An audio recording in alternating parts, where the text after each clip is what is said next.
ready? No! I said, are you ready? Oh, ladies and gentlemen, boys and girls, children of all ages, Heavyweight Commentary proudly brings to you the podcast champions of the world.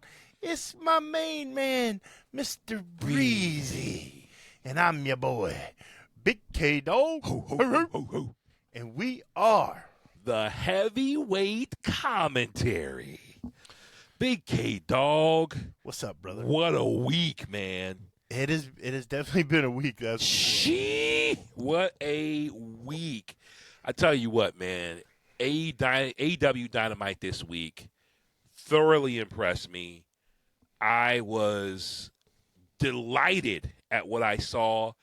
At the same time, was a little upset, but we'll get to that. But man, ooh, upset, huh? You know, in a good way, in the best way possible. They didn't disappoint me, but the match of the week left me thinking they should have saved Tommaso Ciampa versus Kyle Fletcher for the TNT Championship. They should have saved it for Grand Slam Australia. Maybe he gets a comeback. It's supposed to be Fletcher-Briscoe ladder match.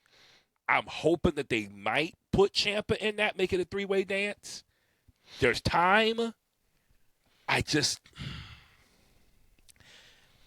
really think, man, Mark Briscoe and Kyle Fletcher had a great rivalry. Mm-hmm. But like Mark Briscoe said, it's been 6 matches. They're tied 3-3. I don't need to see a game winner tiebreaker on Grand Slam Australia. Tommaso Ciampa, Kyle Fletcher, they're magic. How much does this prove that WWE keeps people from being the talent they can be? Because, I mean, let's look at it. Mm-hmm. Swerve Strickland. Come on. Tommaso Ciampa. Come on. Roderick Strong. Whoa. Who else? Adam Cole. Whoa. Edge. John Moxley. Pac. Marina Shafir. Yeah. Wow. Claudio Castagnoli. Claudio, let's go. I mean, dang near definitely all the Death Riders. Bryan Danielson. Facts. I mean, the list goes on and on and on of just how bad that they don't let the talent live up to what they can do. They try to put them in this box and keep them in that box, and it just stifles creativity. I mean, you could look at Tommaso Ciampa in that match versus Kyle Fletcher. No doubt match of the week. I have not seen anything on a weekly episodic show that good in a long time. And you watch that match and you're like, this is not even a shadow of the guy that we saw in WWE. However, if you were kin to him in NXT, you got to see a little more of this person because he was black. What was he, Blackheart or something? Blackheart, yes, sir. Yeah, he was Blackheart in NXT, and this was the kind of wrestling that you got from him. 100%. Well, I didn't realize Tommaso Ciampa is only 40 years old. Yeah. Because, you know, of course, the beard, makes him look a little older. But 40 years old, by his own confession and by his in-ring ability, best shape of his life. Well, you could look at that match and see he wasn't hardly even breaking a sweat and hardly even huffing. And they were going at it. Them dudes. And you think Kyle Fletcher's a young buck. Yeah. I mean, I don't know. I don't know if he's even 30 yet. I doubt he's even 30. For Tommaso Ciampa to run with Kyle Fletcher like that, you already know. And, man, they gave each other the business. Pause. Yeah, Paul. That's crazy. Yeah, but they really, they held nothing back. I was on the edge of my seat because all the kickouts, I was like, you got to be kidding me. Yeah. There was no way. I thought for sure when he hit that, what was it, a flying knee off the corner? Yeah. I was like, it's over. It's over. Well, he hit him like 3 times, that whole boom, boom. I'm like, all right, call it done. You know how you kind of say, okay, all right, you check out, you start wrapping up. All right, it's over 1-2. And when he turned his shoulder, I'm like, give me a break. And that's when I got that feeling that AEW is so good at creating. That feeling when you love a wrestling match. Yeah. Well, so again, you got to look at the difference in the styles. Mm-hmm. They allow their guys to wrestle. WWE is very restrictive on what they can do, how they can wrestle, what moves they can do. AEW is like, man, go out and put on a great match. Everybody used to get on to Tony Khan. When we did it too. Yeah. He was it looked like he was fantasy booking for a long time. Mm-hmm. I don't know if he's just gotten better or he started listening to the people he's got around him, but they are putting on some matches, and they're great matches during the week. Absolutely. You don't even have to wait for a PLE. 100%. Sorry, man. pay-per-view. They are pay-per-views. Yes. Dude, I mean, we're talking about some of the moves they pulled off in that match. Pause. Hey, yo. Some of the things that those guys did, it wasn't acrobatic. What I really took away from it, I was like, wait a second. I didn't see a 450. Mm-mm. I didn't see a moonsault. Nope. I did not see a Hurricane Rana. Nope. I didn't see none of that. And the match was so entertaining because these guys wrestled strong style. They had big moves. Everything felt like it meant something. It had psychology. Exactly. And we've said that for the longest time. The matches in WWE lack psychology. It is basically a spot fest, and you can tell if you haven't figured out the formula for a WWE match yet, the person who is going to win comes out and they start strong, then they get beat up for 3/4 of the match, and then they miraculously come back and win at the end. If you haven't figured that match part out yet, you're an idiot. Facts. That is the format for a WWE match. Now, there are variances, yeah, but 90% of their matches follow that particular template. Work a body part, get the body part hurt. Or, better yet, and they love to do this, come out with a body part hurt and telegraph that. The knees taped up. You got a boot. Ribs taped up. You got kinesio tape. We talk about this. I love the ace bandage around the stomach. And they say those ribs are hurt. Hey, jackass, there ain't no ribs down there. Yeah, for real. Yeah, that's a good point. It's always like below. It's always like by their belly button, and their ribs are hurt. Interesting. I never thought. Thank you for bringing that anatomy lesson to us, because all this time I never thought about that. There's no ribs down there. What the heck? Dang. That's sad that they've been insulting our intelligence that whole time. Yeah. Wow. I mean, literally, if they were taping their ribs, it would be like across their chest. Yes. Wow.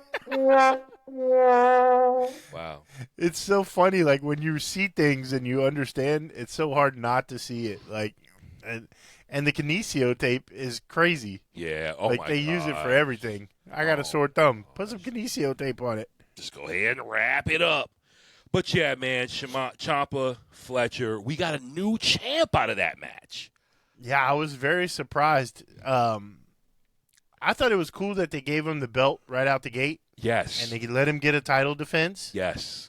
And very surprised that they took it off of him that fast. I'm wondering, I genuinely believe, I'll say this, they wanted it to be Briscoe Fletcher Part 7 for Grand Slam Australia. Now, I don't know, maybe it was scary that maybe Briscoe was hurt and they weren't sure. They took the title off him as a precaution. I still think it was the right move to bring Ciampa in and get that belt. I love that they did it. Yeah. I just hope they get through this program and Ciampa gets at least back in the picture. Or better yet, get in the Continental title picture and have him go up against Moxley. I'm all for that. Yeah. Just outstanding. It was absolutely outstanding. All right, Big K-Dawg. spoiler, no spoiler.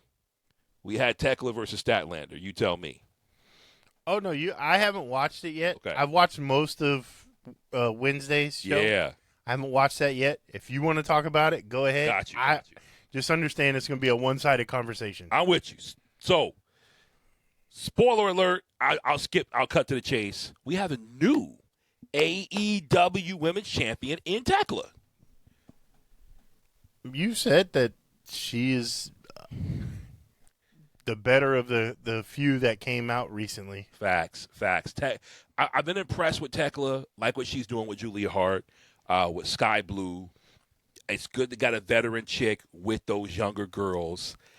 I like Tekla a lot. I'm going to zonk Tekla on one thing, and Big K-Dawg, you've seen this with many talent.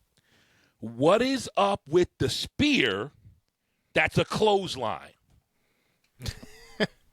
Because they don't understand what a spear is. I'm like, you ain't doing no damage to nobody. If I run past you and hit you with my arm like a Power Ranger, you can't tell me that that's damaging your midsection. Well, that's because, again, they don't understand that it originated as a tackle. 100%. And if you don't know how to, quote, I'm using air quotes for those of you who are just listening. If you don't know how to tackle, then why would you be able to do an effective spear? And that's why I said, since Braun Breaker started doing it, that everyone else should quit. For real. Even Roman Reigns, and Roman Reigns played NFL football, his doesn't look as good as Braun Breaker's. It really doesn't. Jey Uso's is absolute dog water. Oh, yeah. Edge's is okay, or Cope, or Adam Copeland, whatever you want to call him. It's okay. I haven't seen a girl deliver an effective spear yet. I think the closest one who does a pretty good job is Zarya. But Randy Rhodes. The whole point of a spear is you have to bury your shoulder in their midsection. Yes. It has nothing to do with the arm. The arm, of course, wraps them up. But the move is the shoulder into the midsection. Or as Gorilla Monsoon used to say, the solar plexus. Oh, yes. Bobby Lashley was one of the number one offenders. Love Bobby Lashley. One of the number one offenders of the hit and spin-off spear. I think he actually popularized that, where he would hit you and kind of torque to where it looked like he caught you, but he would spin off of you so he didn't totally, drive it. Pause. Yeah. I haven't seen Tekla very much in matches. The matches I have seen were like multiple people in a match, so I haven't watched, because I just recently started really watching AEW. Sure. But you're not wrong, because most of her matches are not one-on-one. Like, what you've seen is a lot of what they book her in. I will say this. I have come to the conclusion that trying to watch all of WWE programming is ridiculous. And what I mean by that is you can get the gist of a WWE show from watching the highlights. And you don't have to watch 3 hours. It's 2 hours. It's like 2.5 or 2 hours and 15 minutes. And there's 4 matches. Tiger uppercut. Think about this. Yes. How long does the average WWE PLE last? Oh, 2 hours, give or take. How long is SmackDown? It's 3 hours now, right? So you're telling me that you're going to give me a PLE that lasts shorter than your weekly episodic show with the same amount of matches? And it's supposed to be less filler.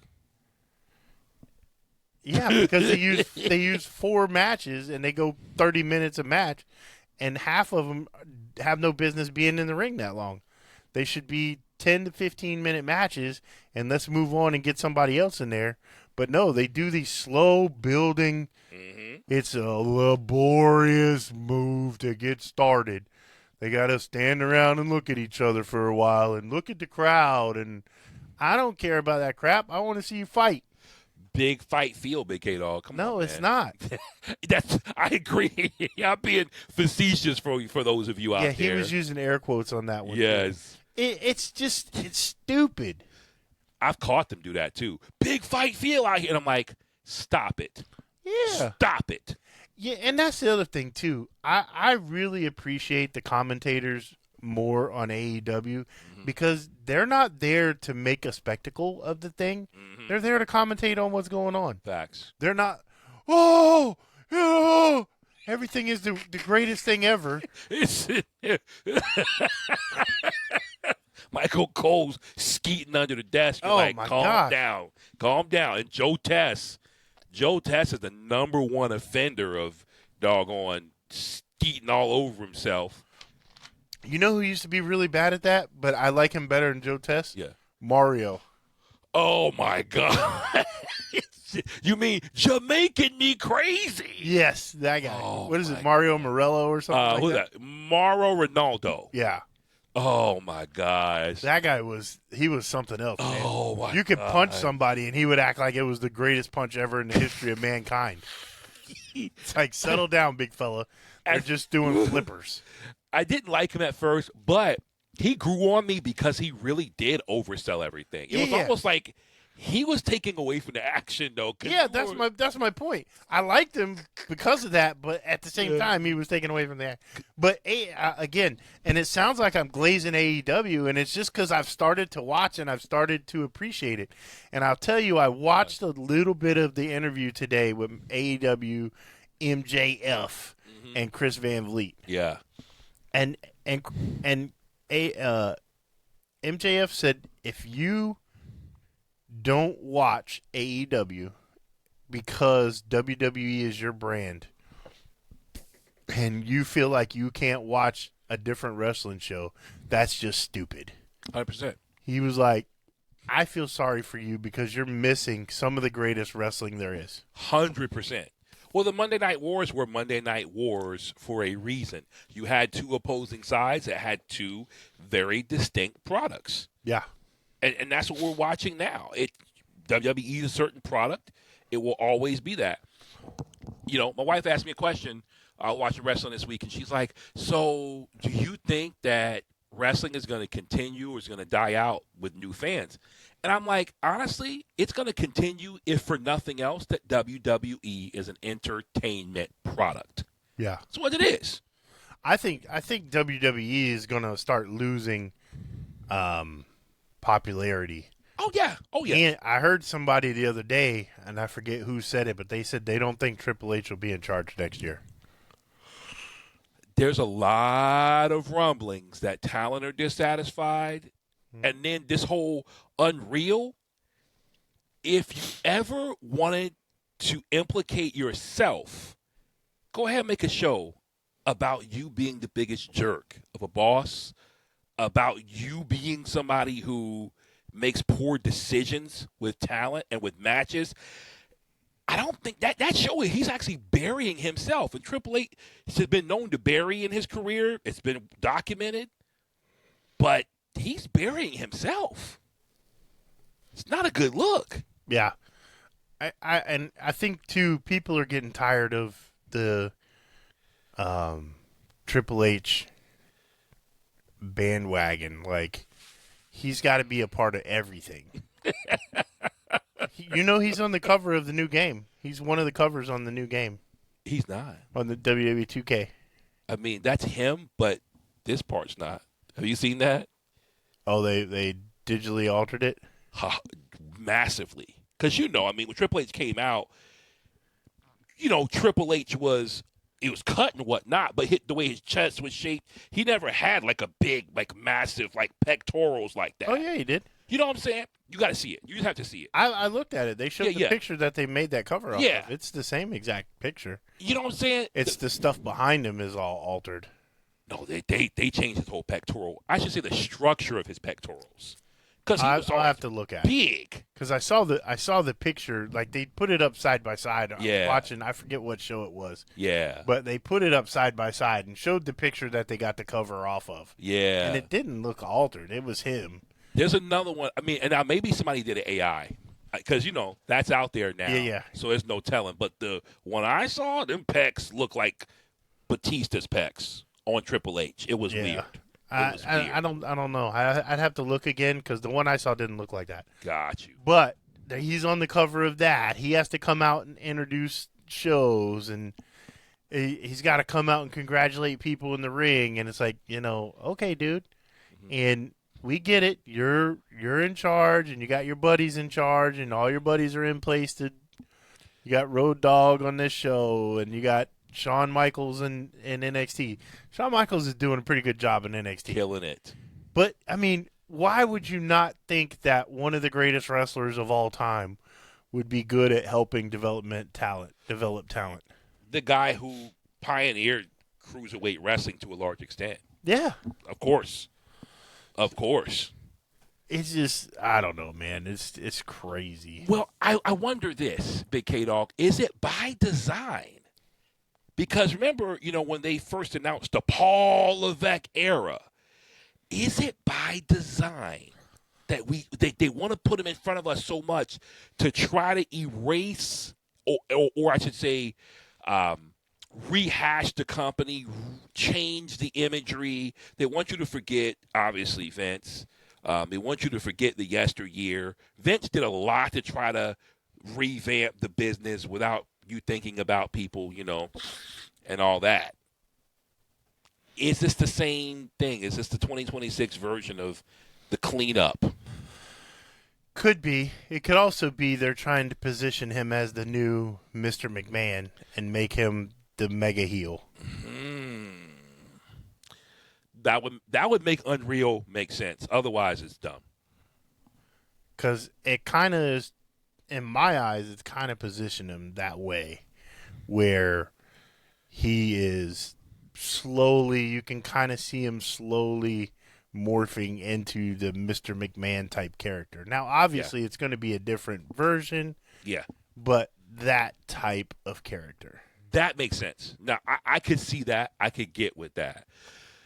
Crazy times in WWE. One of my favorite moments from WWE this week, man, was Stephanie Vaquer, Liv Morgan. Matter of fact, both face-offs were dope, but I love the one with Stephanie. I thought it was brilliant the way they did that. Now I watched the Raw highlights, so I happened to see the best of it, where Liv gets at Stephanie. She's talking about making her decision. Stephanie flexed her English, and the context was beautiful. Because she says to Liv Morgan, I hope you choose me because I will kick your ass. And I'm like, Steph, you did it. You did it. It was it's great. I like. Did you see the back and forth with the Spanish? Yeah. With her and Dom, and Liv was like, "What'd she say? What'd she say?" I can't tell you. I don't want to tell you.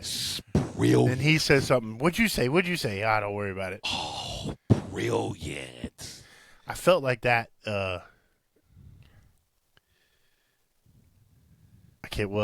Yeah, I'll go ahead. I went out on a date with my lady friend. Okay. And we went to a Spanish type restaurant. Okay. Like a Churrasco's. Churrasco, yeah. Not Churrasco's, but a restaurant type that. I'm with you. And the wait staff did not speak very good English. Luckily, I was with somebody who did. Nice. And I felt like Liv Morgan. Hey, what do you say? What do you say? Yeah. I was just sitting there, and they would look at me, and I'm like, muy poquito español, my friend. Yeah. Muy poquito. I don't speak very much at all. If you slow down, I might be able to pick most words, but when you get to... Oh, man, they were going, and I was like, I'm so glad you're here. Not just because you could interpret for me, but I'm so glad you're here. But it I've literally felt like Liv Morgan. So like that, when that happened, I was like, I really feel this. Like, I've so been there. We've had those moments, man, and it was brilliant. Dom did his thing. Steph did her thing. Everybody, I think, played their part so well. And my favorite was when she says "puta" and she's like "puta," and you saw. For that moment, it wasn't, the Dark Angel. It wasn't stoic Stephanie Vaquer just being so collected. She flipped it like crazy Latina. I was like, whoa! Yeah. Off. Yeah. And I'm like, that's what I'm talking about. But Liv Jade Cargill. Another great exchange. It reminded me, and you hands down, you've had to see it. A lot of y'all have seen this growing up, okay?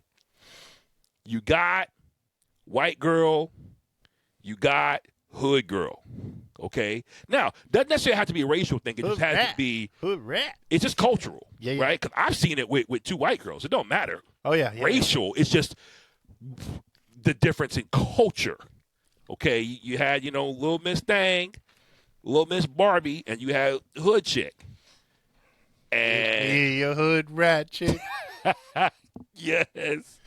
Liv's getting at Jade, and Jade's like, girl, I'm going to beat you down come WrestleMania. Don't you pick me. Don't you pick me. And then the variable of Big Sexy. Raquel versus Jade felt like Liv just faded into the background. Yeah. I'm like, I want to see that. And even Liv teased it. She said, maybe I'll go get Stephanie and leave Raquel to face you. And I'm like, please. Yeah. Oh, man. So good. Then Jordynne Grace comes out. She says, hey, maybe I'll be facing you. And sadly, I don't think that's going to happen, Big K-Dawg. I feel like they're doing her like they did AJ for a while. Yeah. Like, FYI, you haven't done anything here. You got to earn your stripes here. We know you were all world in TNA, but that's TNA. That's not here. Exactly. You might as well have had a WWE replica shot belt. Yeah. Or whatever. Because you're not getting the real one for a long time until it's way past your prime. Oh, yeah. You can keep putting over. Let's see. Let's see how many people we can have you put over before we actually give you the shot. Sure. Because you know who's at the top tier, according to Unreal. Charlotte Flair. Trash. Alexa Bliss. Pretty much trash. Becky Lynch. Super trash. Garbage dumpster fire trash. But this is the top tier, Big K-Dawg. This is the top tier. Well, depends on who you talk to. Anybody that has a set of eyes will tell you all 3 of those absolutely suck. These are your women. You know what? I can't argue with Little Miss Bliss. Sure, she does her thing for being 5 foot of fury. Becky Lynch has gotten, and I'll say it again, and everybody come at me in the comments. I don't care. If you're watching the video, read my lips. Come at me, bro. I don't care.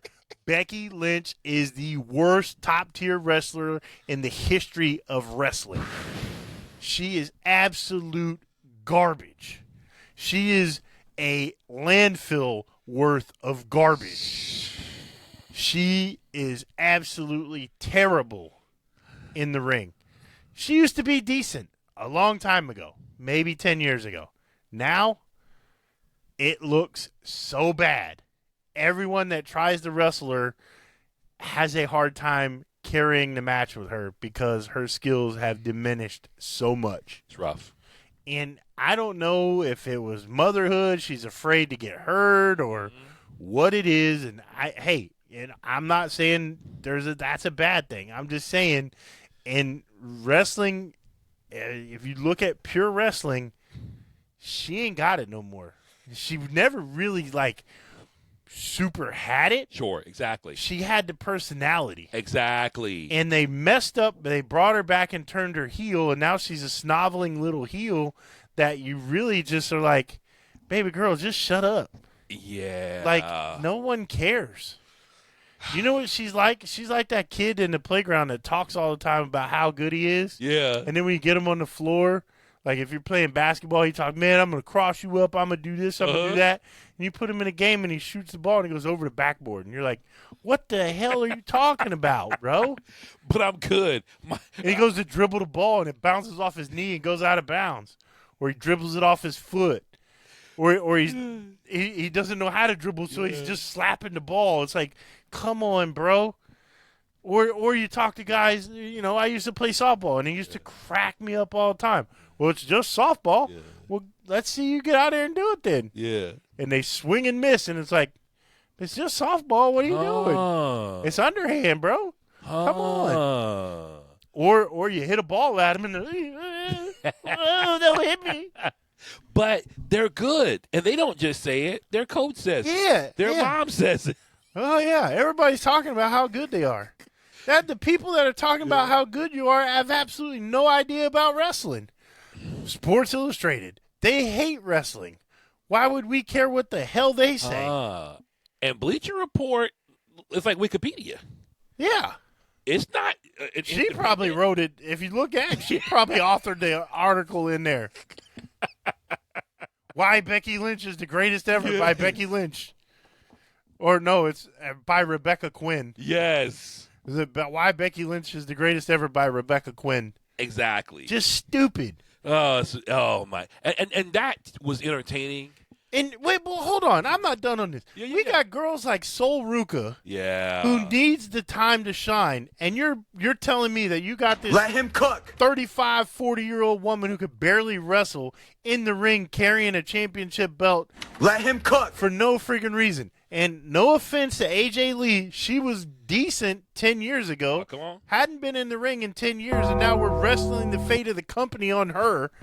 It's just so stupid, man. You got all this talent. Why do we keep bringing back these old farts who need to be in a retirement home? Go on with your life, dude. You did it. You made the mountaintop 10 years ago.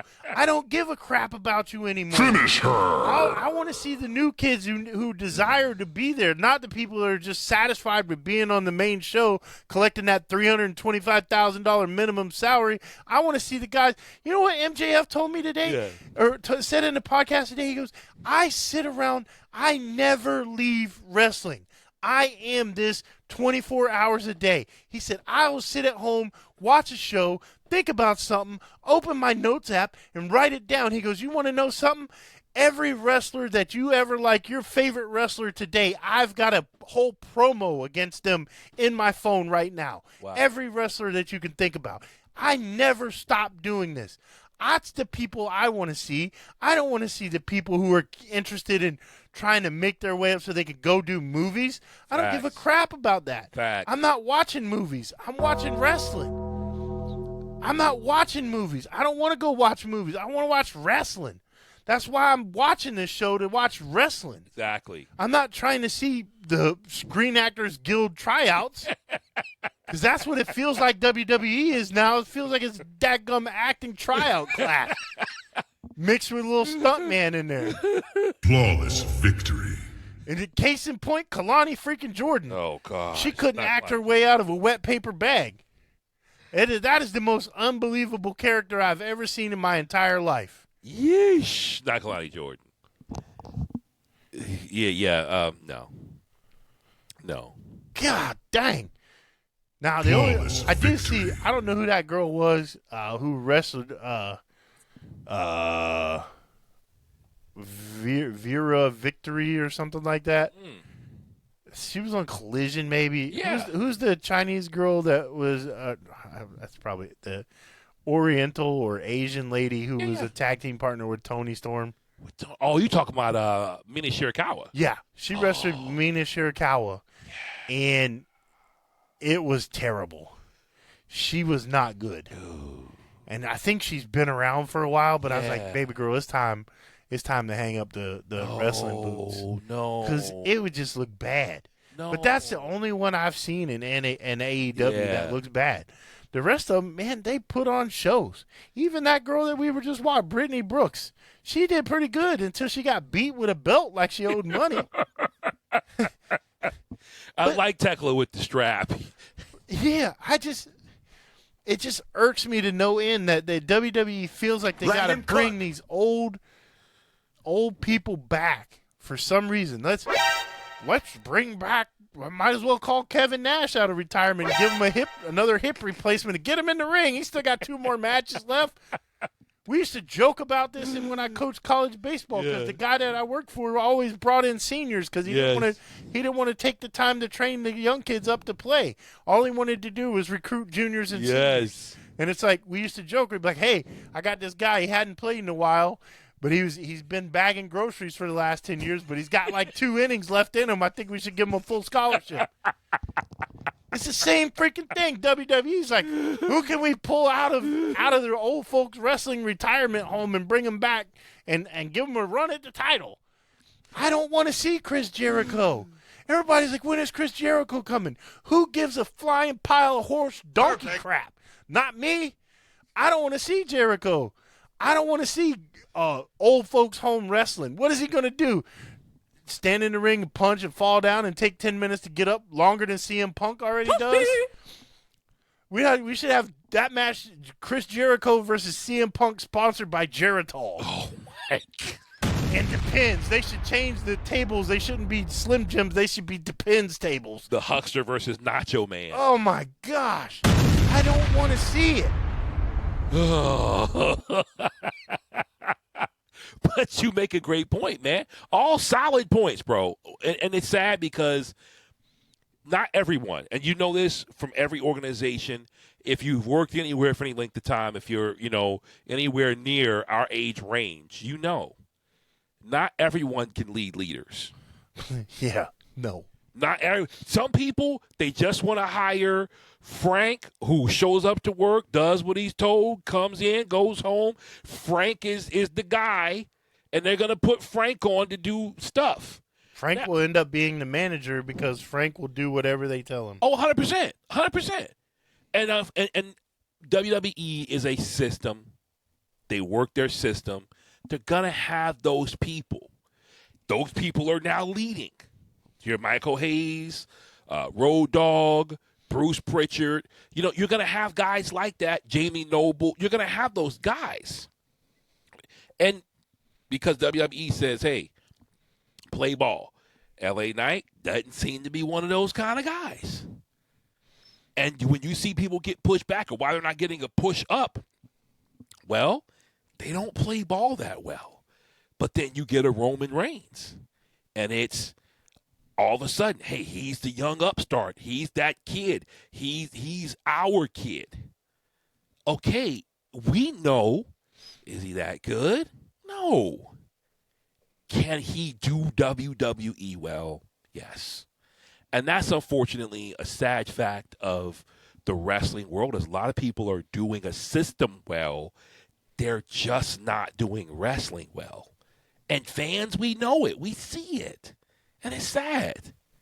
It's just it's pitiful is what it is. Speaking of LA Knight, though, men's chamber coming up. Elimination Chamber. He's a token. Yeah, I feel you. He's a token. I hope he's not. He is. I don't even know why you say I hope he's not. But that's the fan in me. Why do you even waste your emotion on that? You know, and I know. And it's sad, man.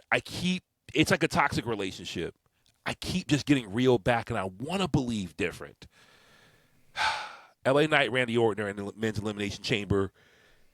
We will see who else ends up in the chamber. Early prediction, it's a little early to tell. Big K-Dawg, do you think Randy Orton have a shot at winning the chamber? No. One last go-round? I don't think so either. Rhea Ripley and Tiffany Stratton have both qualified for women's chamber. This could be interesting. No. Either one of those got a shot. I mean, they got a shot, but yeah, we kind of already know who's going to be what. Yeah. Like when Tiffy went over Chelsea Green on SmackDown? Yeah. It's literally how they said Chelsea Green was to be booked. Mid-card. They said, hey, she's going to put over girls like Tiffy. Foreshadowing.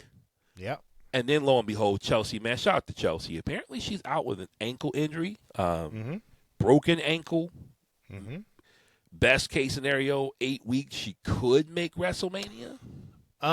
Soft tissues, 4 to 6 weeks, yeah. Yeah. So they're saying, yeah, 6 to 8. But, WWE always likes to stretch it because that way people come back. Yeah, bonus 4 to 6 weeks, yeah. They'll say sooner. They're like, oh, man, she was projected out, but she came back much faster, No, I mean, I've broken my ankles before. I broke both of my ankles, actually. And it's a difficult thing to come back from. Yeah. Because you can't really, you have to let it heal. And unfortunately, as an athlete, the thing that you don't want to do is be off your feet. Facts. And you have to give it time to heal. You got to stay off of it. Facts. And it sucks, man. It sucks. That poor girl, man. I feel for Chelsea, man. I really, really do. I want to know why Chelsea Green don't have a freaking Funko Pop yet. She doesn't? With the hat on and everything? She doesn't? Nope. Dang. That's wild. Shout out to Funko. Why aren't you got? Yeah, I mean, you got 17 freaking John Cena's. Why can't you have Chelsea Green have one? Why does Eric Bischoff need a Funko Pop? Chelsea Green does not. If I were some of these wrestlers, I would hook up with a company. Because, I mean, not for nothing, she's married to Matt Cardona. I'm sure he's got connections. He does a major wrestling figure podcast, knows everything about wrestling toys and whatnot. I would get with an exclusive company to release my collectible. Like our man did, Atom Bomb. Yeah. Exclusive. Yeah. I don't know. I'm in an arguatory mood. I wonder, man. I wonder if we can go talk to my peoples over in China. See if we can't get a little Control-C, Control-V action going on. Yeah. I mean, it would be so easy to put the little hat on her, put her hair hanging out the bottom. Just, you know what I mean? It ain't got to be crazy. Put her little tutu on her that she wears out to the ring. It would be, I mean, it's dang near Ric Flair right there in the pink robe. For real. Just throw the hat on him. Oh, wow. You know what I mean? Wow. Because look at AJ Lee right next to him. Yeah. It ain't much difference. The face shape is rounded more on the women than it is on the men. Mm-hmm. Men are more squared off. Mm-hmm. Give it freaking round face. Throw the hat on her. You could do a chase like where they do the extra stuff on the chase. Like look at Kevin Nash. So you have Diesel right above it, and then you have the chase of Kevin Nash. The shirt is black and he's not wearing sunglasses. That's the difference. So you could put on that show right there, right next to Naomi. Okay. Yes. Okay, right straight ahead. So you could do a chase where she has like the hat on and the ring gear, and then the regular one is just her normal. Got you. They do. I mean, they do that with quite a few of them. They have multiple different versions. Yeah. Like there's an Alexa Bliss chase up there, and the regular one is without the black around her eyes. Well, you can see it. It's right next to it. So it's bottom left is the regular one, and then the chase is up a little bit. She's wearing like all black. I got you. So you could do that. You could. I mean, Chelsea Green would be great for that. Got you. 100%, man. Yeah, if Not for nothing. I love Jade Cargill because she's from my hometown. No doubt. But why does she have a Funko Pop before Chelsea Green? Chelsea's got to capitalize, man. And you want to talk about them talking about people? Yeah. They talk so much trash about Jade now. Ooh. Saying that they felt like it was the heist of the century for AEW because she wasn't ready, she wasn't trained properly, and all this other crap, and they're blaming her for hurting people and all this other mess, man. You rushed her out the gate. No, that's cap. That's cap. They can't pull that nonsense. They rushed her. That's just wrong. CM Punk versus Finn Balor, man, for the title match. Dumb. Some are projecting. I've heard a projection. I'm curious. Could Finn Balor actually win? And Roman Reigns versus CM Punk is a lock bet. I heard it said, and I agree, it doesn't need to be a title match. It could easily be a grudge match at WrestleMania, and it doesn't have to have a title on the line. I agree with that sentiment, but I just don't see WWE pulling that trigger. I'd be shocked. I'm with you. I'd be shocked if Finn Balor wins it. I mean, they have kept that kid down ever since he got hurt on the since Seth Rollins hurt him. Yeah. The same way he hurt Sting, and the same way he hurt everybody. Doesn't say anything about him hurting all those people many years ago. Broke John Cena's nose in a match. Yep. He retired Sting with a buckle bomb. Yep. Hurt Finn Balor with the buckle bomb against the railing on the outside. Nobody says nothing about him doing it. I wonder why. Yeah. I wonder why. Because he's Triple H's boy. You already know. But, yeah, if Finn Balor were to win the title, it would be awesome to open up a whole new line of competitors and match types that you could have because Finn Balor can really go. And you could have guys go up against Balor that can go. And you're having a whole different pace, a whole different flow versus Punk where you really got to meter those matches out. Yeah.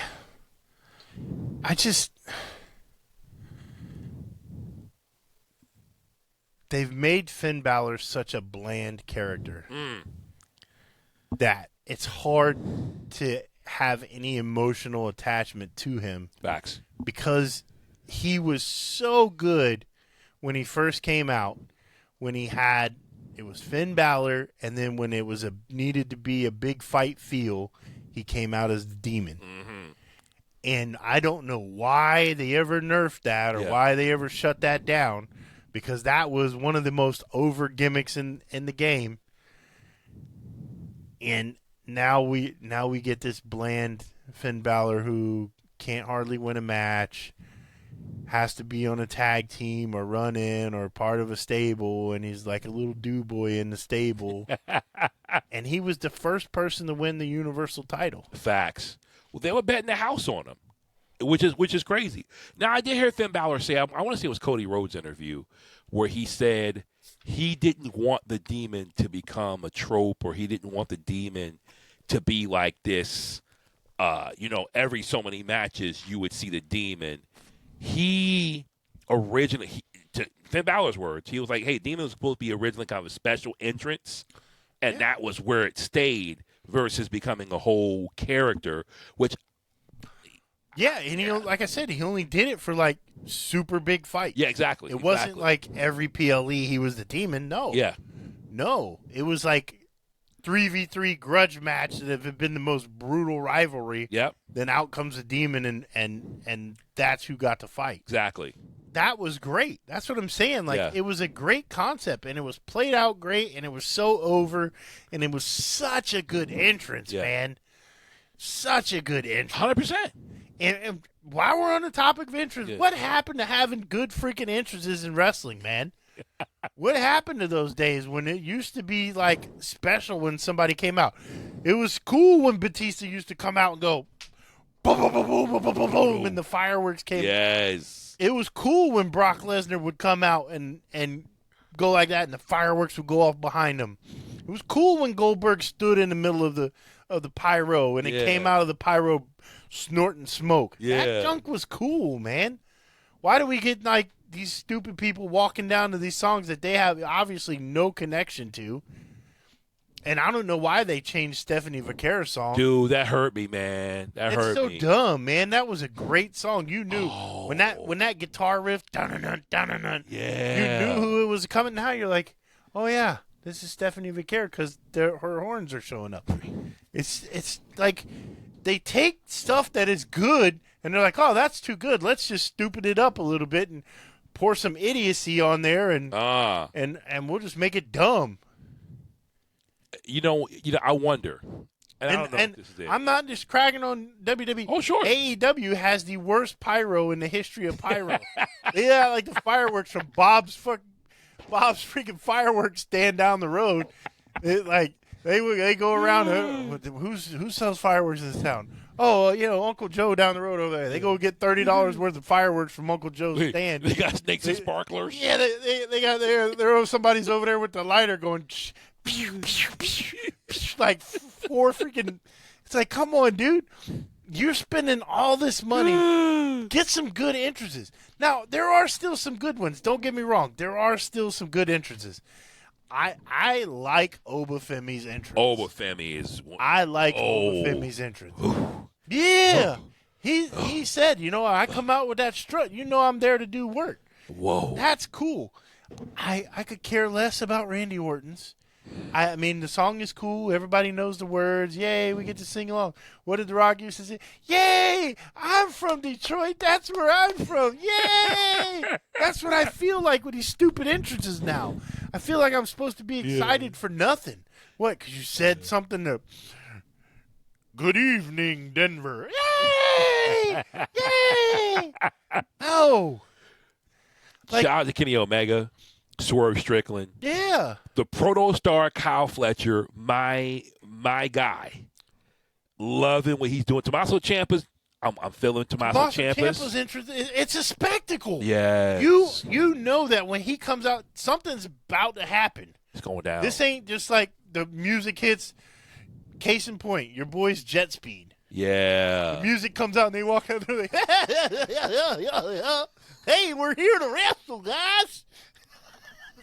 I was like, I can't. Because that's exactly what it feels like, though. Bro. Combo breaker! It's like 90% of the people who come out for wrestling, they have like zero creativity. Why was Bray Wyatt so good? Because he took time to think about everything. Yeah. Everything had a purpose. Everything had a meaning. Why did everybody like to hold up the Fireflies? Because he acknowledged it and made it something. It wasn't just, hey, I get to sing along with Randy Orton. I hear voices in my head. They talk to me. Yeah, they talk to me. Everybody's singing now. I don't care. That's what they do, man. They sing. Yeah, it's cool, but the entrance sucks. Yes. They sing Judas. They love to sing Cody Rhodes' song. Yeah, but Cody does stuff. Cody does.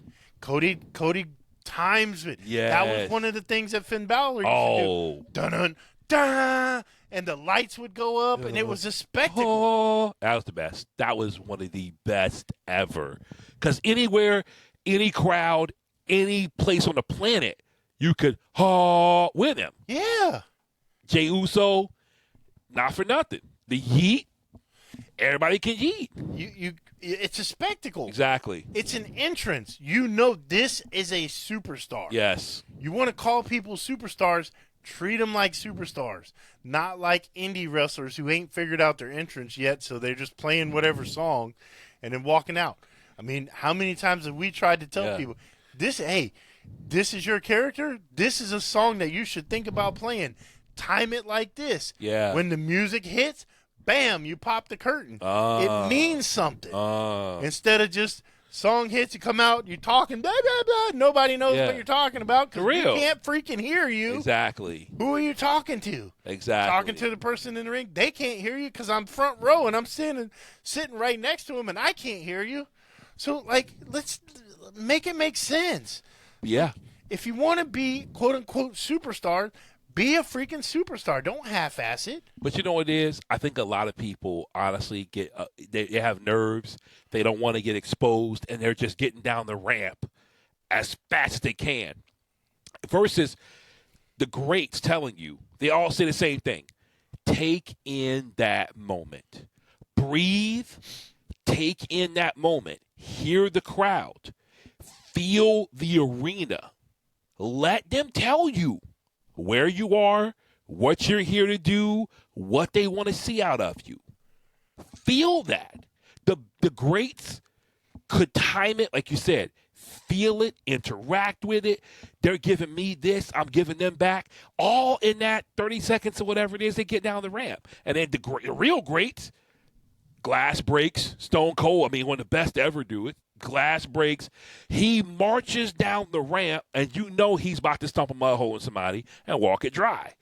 Then he gets up there, all four posts, puts the birds up, right? Yeah. And you're like, this guy's a freaking superstar. Exactly. And you feel that. And case in point, Maxine walks down to the ring, blah, blah, blah, gets up on the corner and goes like this, and everybody's just like, okay, what? It's creator wrestler number 16. Yeah. female version. That's what I'm And saying. I love Maxine, too. Don't get me wrong. I love Maxine. But, yeah. But they don't take the time to, like, make things special. Like, you want to get over? Do the things that no one else is doing. Yeah. Create a good entrance like Jey Uso did. Create an entrance like Cody Rhodes did. 100%. Create these entrances that get people involved and invested in your character and in your match. I don't care about how many Hurricane Ranas you can do in one match. We all know that everybody is superior athletes now. Yes. They make it known that they only recruit D1 athletes to be Come on. and former professional players of sport players to be in wrestling now. It's not like when the old days when they used to just get people who wanted to be wrestlers. Facts. Now they'll just recruit you. Hey, you want to come try out wrestling? Yeah. We know you were great. You did great at college football. You were a 4-year starter at a D1 school. You want to come try out wrestling? But that really is what it is on a serious note. I know, but that's It's what sad. I'm saying. Like, It's sad. But so what happens is now you take these people who have no idea about the wrestling culture, you put them into it. They don't understand it. They don't know it. They're trying to fake it till they make it because they're like, well, I can do this and be an athlete, and if I get to the main roster, I make $300,000 a year. not a bad salary? Not a bad salary Yay. to show up and eat catering half the time. Yeah. But what I'm saying is, like, there's no care in it. There's no desire to be the best. There's no personal investment in it like somebody who truly loves wrestling. You know what MJF said?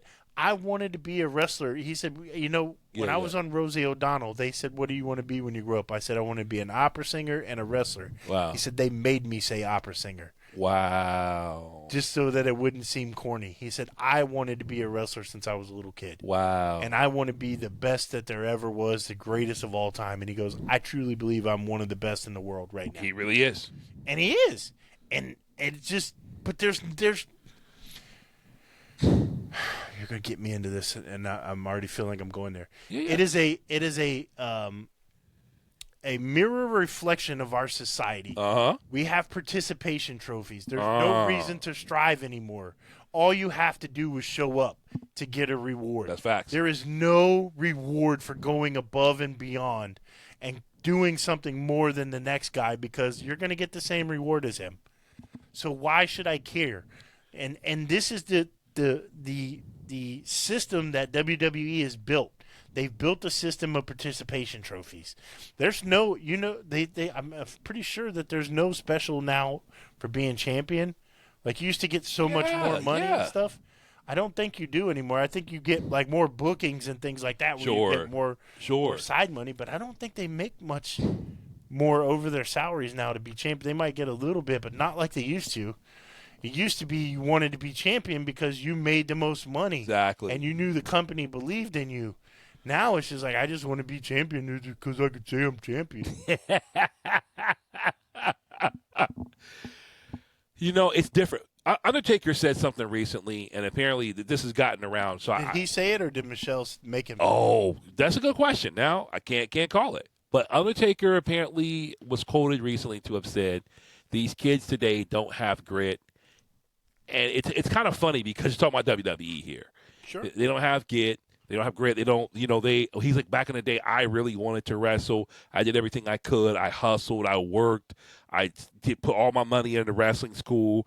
Every opportunity I had, I focused on improving my craft, whatever. But in light of what you just said, it's kind of oxymoronic. Because, of course, these kids don't have the grit when that's not what they're in it for. No.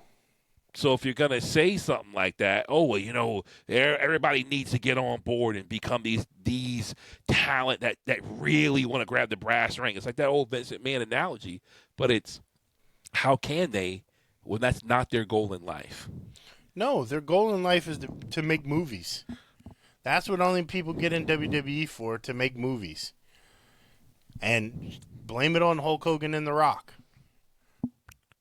To have a notoriety, right? I mean, because, if you're a female, you could always flip that into other endeavors, some social media influencing, if you will. You know what I'm saying? You can have a very comfortable living. You have enough notoriety. You can have a fans account. Exactly.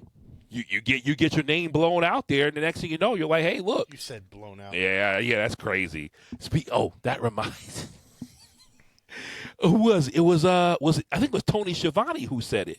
Oh, yes. And yeah, you saw that in that Kyle Fletcher match. Blew his back out. Yeah, he blew his back out. Like, wait, yo, are you way? Yeah, I saw it. I was like, what are you doing? Somebody stop. He didn't know. God bless him. But somebody stop him.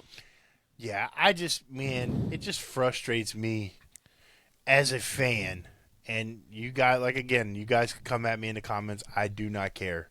It frustrates me as a fan just to see the just apathy that these young kids have towards wrestling. I'm not saying all of them. There's a few you can tell that really want to be there and really want to make something. And they're the ones that are believable. Yeah. But the ones that are there just to be there, case in point, you can tell Dion Lennox does not care. That frown face that he makes when he goes to talk, I'm like, dude, you're about as believable as Steven Urkel being a tough guy.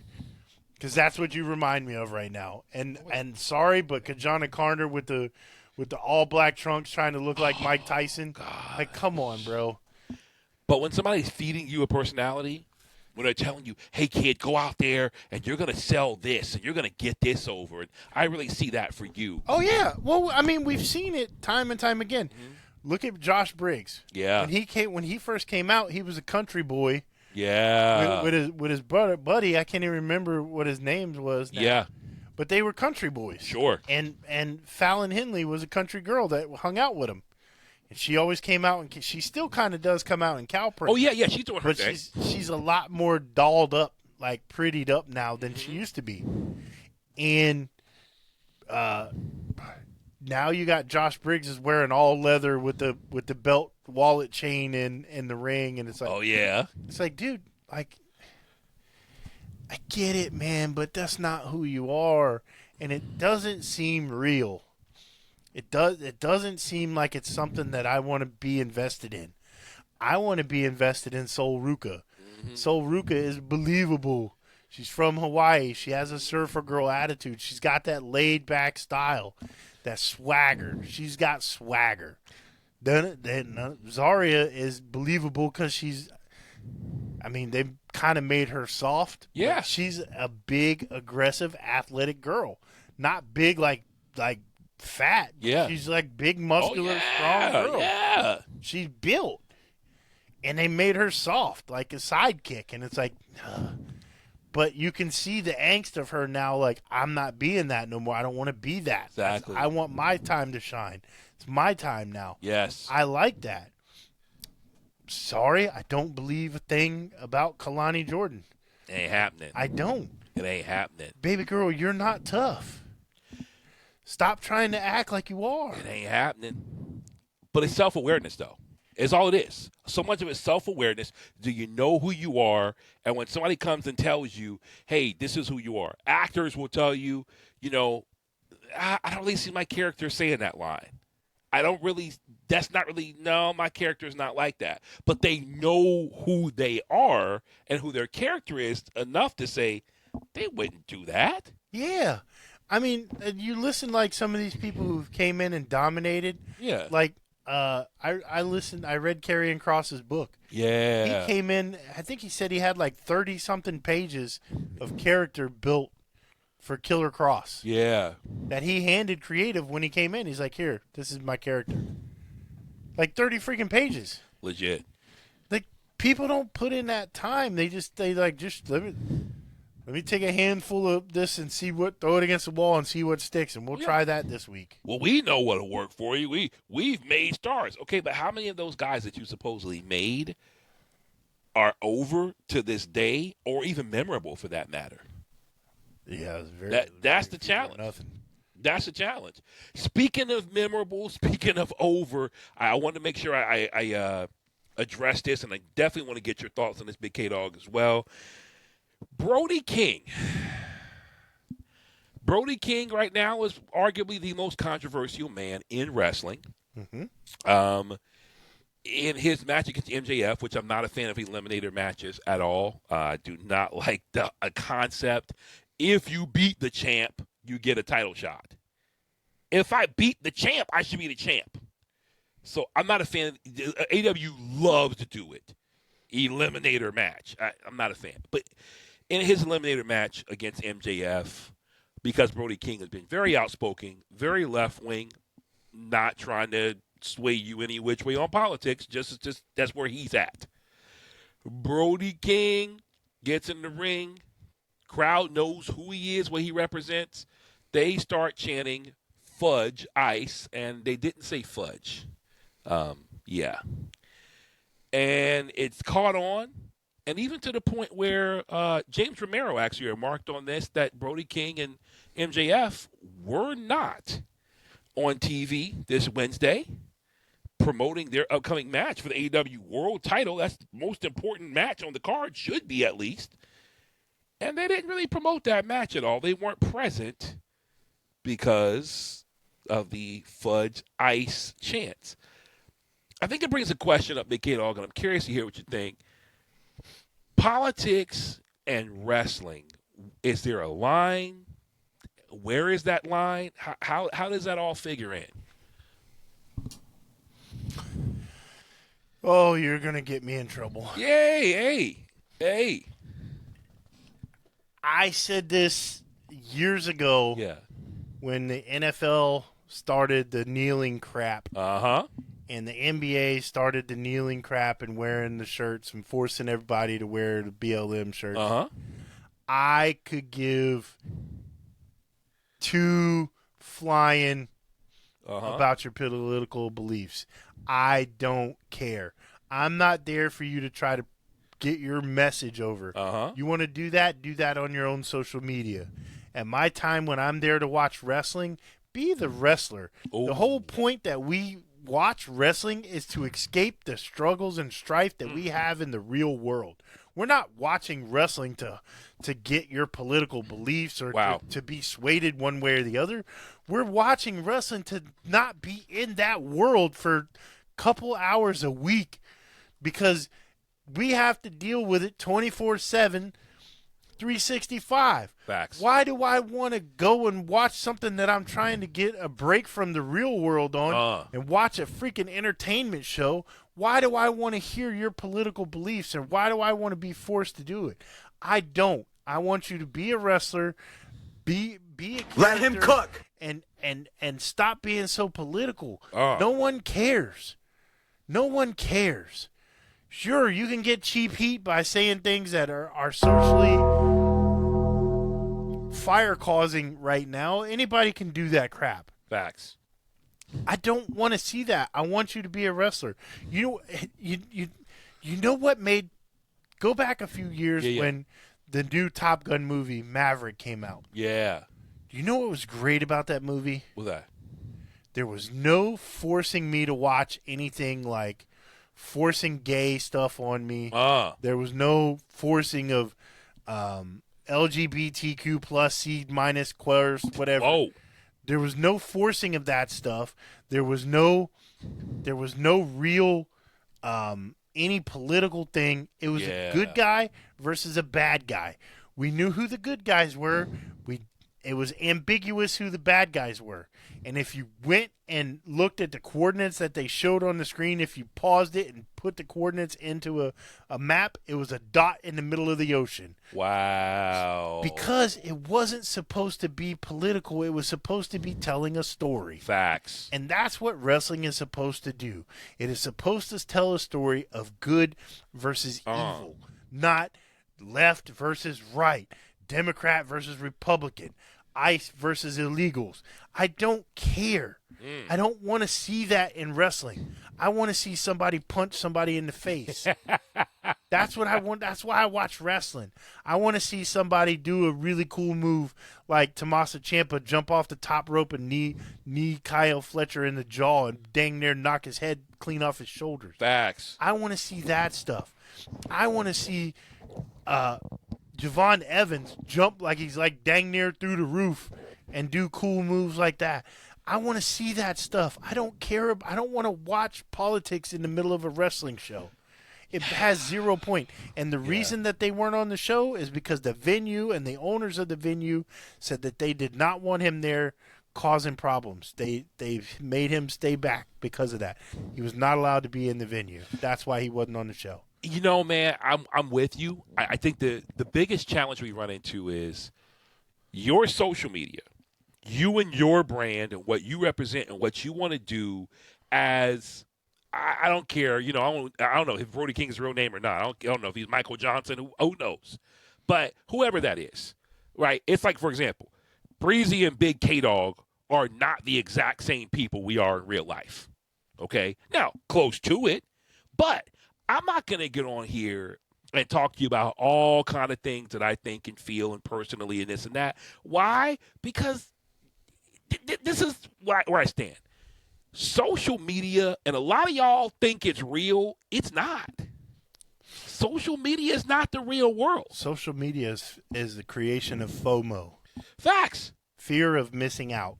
Facts. That's all it is. So most things I post on social media, like unless I'm telling you, like I have a TikTok page that's actually more serious. But other than that, if I post it on social media, people will be like, dude, are you okay? What are you talking about? Most things I post are not even serious because I'm like, this is satire. Why would I be serious on something that's not even for real? Why so serious? Yeah. Talk to me in real life.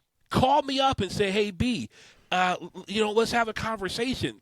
Don't comment on something like, hey, you doing all right, man? That sounds kind of what? How could you get anything out of that? No, I'm not doing all right. Yeah. Tired of you being stupid. But you feel me? We pull so much from social media and we get charged up. And with the wrestlers, when you enter that space and you're there to do your job is to get yourself over, get the company over, sell those tickets, promote that event. And sadly, this took away from Grand Slam Australia because regardless, whether I disagree or agree with Brody King, I'm not talking about it. I'll just say, like Big K-Dawg, to your point, that ain't got nothing to do with nothing. I want to see you and MJF go at it. But because of this, actually, I don't even want to see you and MJF go at it. Because I don't want you to walk in the arena and to make it about something that has nothing to do with this match. And that's sad. That's sad for the talent. It's sad for the fans. It's sad for the venue. And if it hurts AEW, it's sad for Brody King's career. Yep. Not a good look, fam. Not a good look. So sometimes there's certain things you got to say, hey, man, maybe I don't want to do that. Maybe that's not the move. All right? Having said that, y'all, what is the move is to like, subscribe, comment, share, do all of that. Rock with us on all of your favorite podcast stations, Amazon Music, iHeartRadio, Google Podcasts, Apple. Rock with us, man. All right, rock with your boys. HeavyweightShop.com. Go ahead and check out the merch. We got all kind of cool stuff. Comment. Let us know, man. This is a very charged up episode. We'd love to hear your opinions. All right? With that, love, peace, and chicken grease, y'all. We're signing off. Stay heavy, baby. Stay heavy.